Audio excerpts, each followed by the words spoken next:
We used math and science. Right, Minor? Yeah, and algebra. And algebra. And Cedric. Yeah. That's right. All right, so we got an interesting one today. We had a customer that brought in their Volkswagen Tiguan to us for a brake type noise. When you hit it in the brakes, there's like a creak noise. They had this noise. They took the car to another shop, which replaced the rear brakes. The noise is still there. They brought it back to them. Noise is still there. So they brought it to us. Here's what we found. I see this, not a lot, but this is the third or fourth time I've seen it in a couple of years. And it gets a lot of people, so I'm gonna share this information with you, so maybe you can save yourself time next time around. So here's what we got. All right, what we can see is the rotor is walking back and forth on the pad.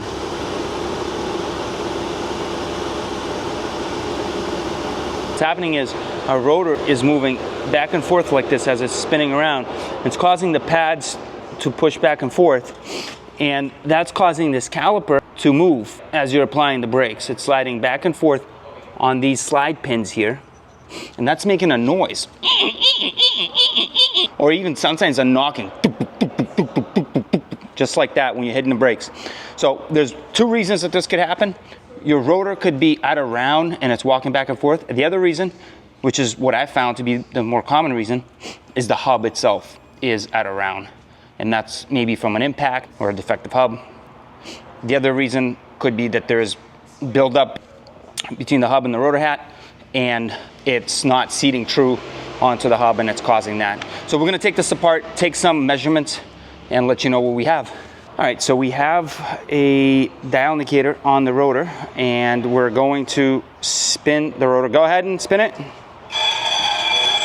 You can see we have a good amount of run out. So we have a good amount of run out here, probably 15 thousandths. We're clamped onto not the caliper, but the caliper bracket, which is stationary. And our rotor is held in by these lug nuts, and we have about 15 thousandths. Next, we're gonna take the rotor off, and we're going to measure the hub and see if that run out is in fact from the hub, or if the run out is in the rotor. All right, stay tuned. So we got the rotor off, and our surface area, it's got a little bit of rust on here, but it's really not that bad. I wouldn't expect much from there. Our rotor is nice and clean on the inside here where it sits on the hub. So I don't really see any material built up. So next we'll take a measurement on this hub and see what we got.